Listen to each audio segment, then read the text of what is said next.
Students, good morning all of you. I hope you all are enjoying your online classes.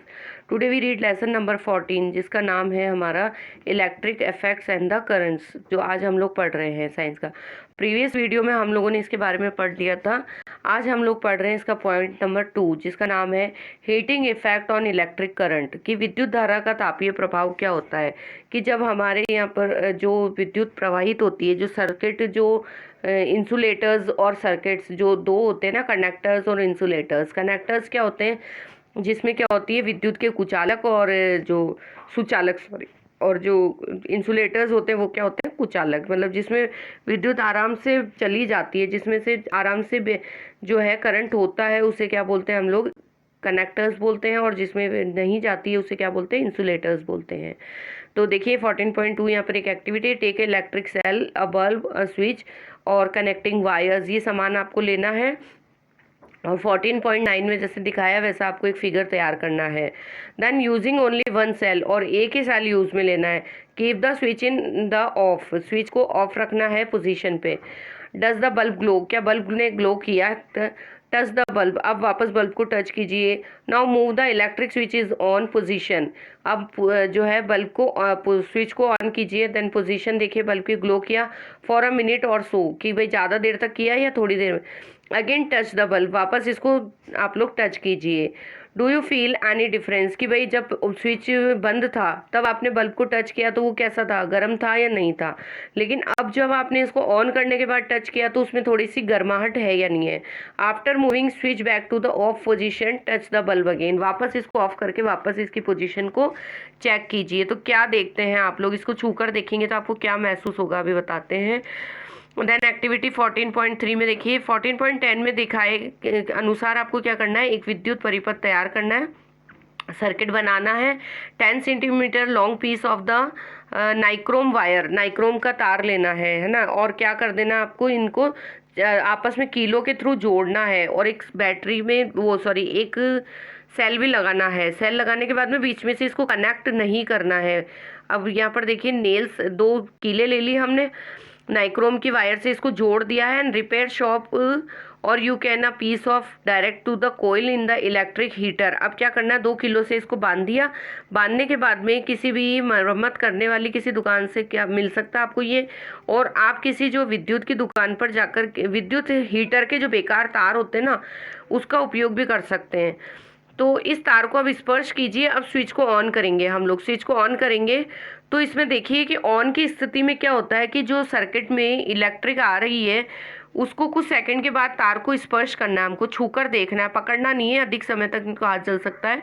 और बाद में वापस विद्युत धारा को बंद कर देना, मतलब इलेक्ट्रिक उसमें बंद कर देती है, और कुछ मिनट के बाद वापस इसको स्पर्श करके देखना है। नीचे देखिए आपको कुछ सावधानी भी दी है। Do not keep the switch in the on position for a long time, otherwise the cell may become very weak very quickly, कि अगर आप स्विच को ऑन रखेंगे ज़्यादा समय तक तो क्या हो जाएगा, आपके जो सेल है वो जल्दी ही डिस्चार्ज हो जाएगा या ख़त्म हो जाएगा, वीक हो जाएगा। तो अब यहाँ पर देखिए क्या होता है, अब आपने जब इसको टच किया तो सेकंड के लिए जब आपने इसको टच किया, टच करने के बाद में क्या हो, second touch the wire, do not hold it the for long time, ज़्यादा टाइम तक नहीं पकड़ना है। स्विच ऑफ द करंट, वापस स्विच को ऑफ कर देना है। Touch the wire again after a few minutes, थोड़ी देर के बाद वापस क्या करना है, वायर को टच करना है। The wire gets hot when electric current passes through it, wires क्या थे, बिल्कुल गर्म हो गए। क्यों हो गए, क्योंकि हमने इसमें क्या किया, गर्म किया, इसमें हमने इसको तार को जलाया है ना। This is the heating effect on the electric current, ये क्या है, हीटिंग इफेक्ट है, ये गर्म होने की क्रिया होती है विद्युत धारा का, इसको तापीय प्रभाव कहा जाता है। अंडरलाइन कर लीजिए, विद्युत धारा का तापीय प्रभाव, this is the heating effect on the electric current. तो can you think of any electric appliances where the heating effect on the electric current is use, क्या कभी आपने भी देखा है ऐसा कोई एप्लियंस यूज किया है, अगर किया है तो आप इसकी टेबल में लिखिए, सूची बनाइए। अब you might have seen in the electric room heater and the electric heater use for cooking, आपने देखा होगा रूम हीटर्स का और खाना बनाने के लिए जहाँ पर डायग्राम दिखाई दे रहा है ऐसे हीटर्स का यूज होता है। तो all this contain a coil wire, तो इसमें क्या होता है कि इन तारों की जो एक कुंडली होती है, इस तार की कुंडली को विद्युत तापन अवयव कहते हैं। क्या कहते हैं? विद्युत तापन अवयव या एलिमेंट्स बोला जाता है। ये जो तार लगे होते हैं इनको क्या बोलते हैं? एलिमेंट्स बोला जाता है। You may have notice that when these appliances are switch on after connecting the electric supply, their elements become red hot and give out the heat। क्या करते हैं? जब इनको हम लोग जलाते हैं तो ये ऑरेंज कलर के दिखाई देते हैं, रेडिश दिखाई देते हैं और गर्म हो जाते हैं। और गर्म होने के बाद क्या होता है? उसमें से हीट निकलने लगती है। The amount of heat produce in a wire depend on it's material. और वो किस पर डिपेंड करता है? जो वायर्स जो होते हैं इनकी बनावट जो होती है इनके मटेरियल्स पर डिपेंड करता है।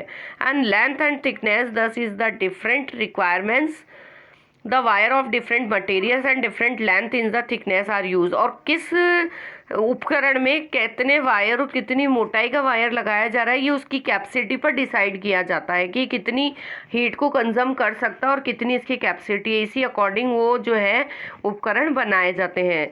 The wire use for making electric circuit do not normally become hot. भाई नॉर्मल जो वायर होते हैं वो इलेक्ट्रिक सर्किट से नॉर्मली इतने ज़्यादा गर्म नहीं होते हैं, लेकिन जब on the other hand the element of some electric appliances become hot and they are the easily visible. लेकिन कुछ होते हैं जो हमें गर्म दिखाई भी देते हैं और हम इजीली उनको गर्म देख भी सकते हैं कुछ उपकरणों में जब लगे रहते हैं।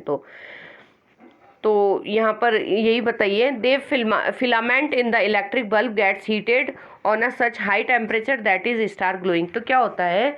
ये जो तंतु लगे होते हैं, फिलामेंट्स मतलब तंतु जो लगे होते हैं बल्ब में भी, जब इनको जलाते हैं हीट इसमें प्रवाहित करते हैं तो क्या करता है? ये टेम्परेचर मिलता है उसको, हाई टेम्परेचर मिलता है, जिससे क्या कर जाता है? वो रोशनी प्रदान करता है, वो गर्म हो जाते हैं, ऑरेंजेस हो जाते हैं और वो ऑरेंज होकर हमें क्या देते हैं? रोशनी देते हैं। आजकल तो एलईडी बल्ब हो गए हैं, मतलब होते ही नहीं है मतलब इस तरह के। तो if a large current pass through a wire they were wire may become hot and it may even melt and the break out it's a possible wire to the melt and break। let's to check it out। और कई बार क्या होता है कि ज़्यादा power मिलने की वजह से ये बिल्कुल क्या हो जाते हैं? फ्यूज़ हो जाते हैं। जिस कहते हैं ना बल्ब फ्यूज़ हो गया, वो इसी वजह से होता है कि जब ओवर एक्सिस हीट जब इन फिलामेंट्स पर मिलती है तो ये क्या हो जाते हैं? बिल्कुल अचानक से जल्दी गर्म होकर या तो फट जाते हैं, ब्लास्ट हो जाते हैं, या फिर क्या हो जाते हैं? ये गल जाते हैं। ऐसा होता है।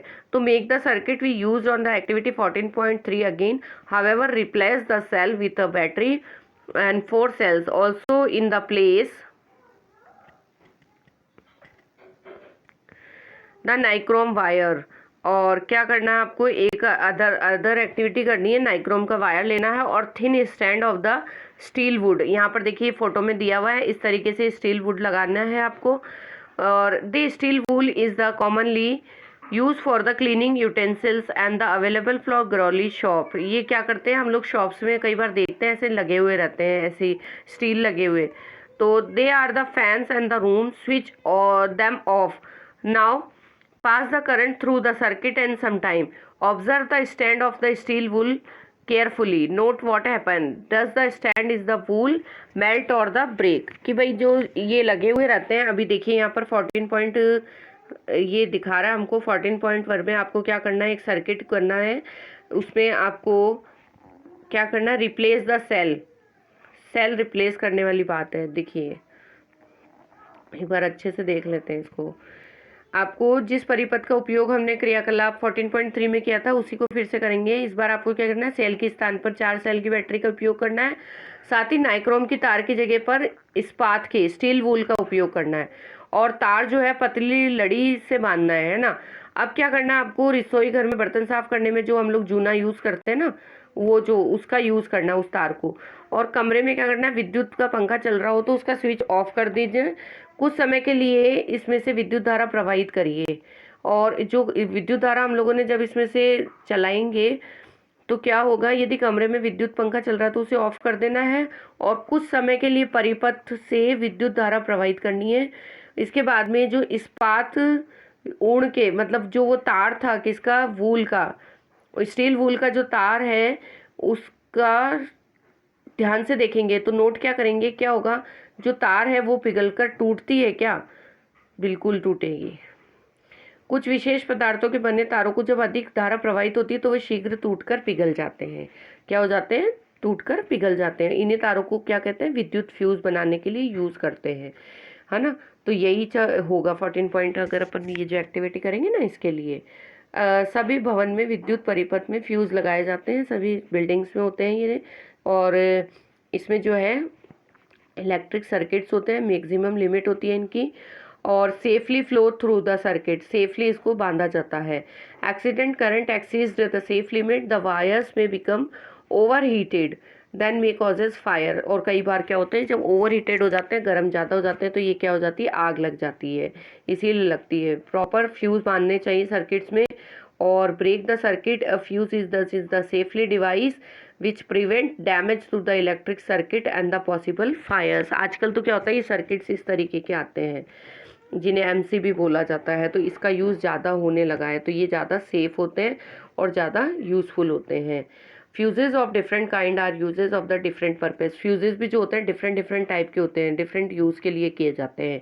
हमारे घर में जो फ्यूज़ होते हैं वो यहाँ पर दिखाएं आपको 14.15 में। और इसका उपयोग ज़्यादा करते हैं, जबकि विद्युत धारा के तापीय प्रभाव का जो चेक किया जाता है उसके लिए कैसे इसके बारे में सीखा है, इसके अन्य प्रभाव भी है। जैसे कि देखिए, जो फ्यूजेस होते हैं different kinds are uses for the different purpose show in the figure fuses 14.2 generally use the electric appliances. अब यहाँ पर आपको एक सावधानी भी बताइए बच्चों, इस सावधानी में लिखा है कि हमेशा आईएसआई मार्क वाले ही फ्यूज़ का यूज़ करना चाहिए, जिस पर क्या लिखा हो आईएसआई मार्क। वो क्या होते हैं? टेस्टेड होते हैं और वो साइंटिफिकली पूरे तरीके से सेफ होते हैं, तो इसीलिए उनका यूज़ करना ज़्यादा अच्छा रहता है। आजकल फ्यूज़ के स्थान पर तो जो है एमसीबी का यूज़ होता है, तो जिससे क्या होता है, जो विद्युत होती है या इलेक्ट्रिक होती है वो अधिक समय से जब ज़्यादा हो जाती है तो ये अपने आप क्या हो जाते हैं? नीचे गिर जाते हैं, मतलब नीचे ऑफ हो जाते हैं। तो उससे क्या पता चल जाता है कि भाई अभी क्या है, हमारी जो लाइट है वो ज़्यादा आ रही है इसलिए ये बंद हो गए हैं। तो वापस ऑन कर देते हैं तो वापस क्या हो जाता है, ये वायर जो वापस हमारी लाइट आ जाती है। तो भी observe the heating effect on the electric current and learn how we use it the advantages, कि भाई इसके एडवांटेजेस है तो इसके डिसएडवांटेजेस भी है। अगर आप यूज़ इसका नहीं करते हैं ढंग से तो क्या हो जाता है, ये आपके लिए हानिप्रद भी हो सकते हैं। Does the electric current have other effect also, इसके अदर भी कई इफेक्ट्स होते हैं। ठीक है, अब जो इसका नेक्स्ट पॉइंट है कि magnetic effect of the electric current, ये हम लोग नेक्स्ट वीडियो में पढ़ेंगे। आज आपको जितना समझाया, तो आप भी एक डायग्राम अपनी नोटबुक में ड्रॉ करेंगे। इसमें आपको बताना है कि बल्ब से, सेफ्टी पिन से, कील से आपने कैसे विद्युत बनाया और कैसे बल्ब ग्लो किया है। तो ये आपको इसमें डायग्राम नोटबुक में अपने इमेजिनेशन से तैयार करना है। ठीक है, जब आप स्कूल आएंगे तब हम लोग इस कॉपी को चेक करेंगे। ठीक है बच्चों, thank you, stay home, stay safe, keep your learning, all the best, bye bye.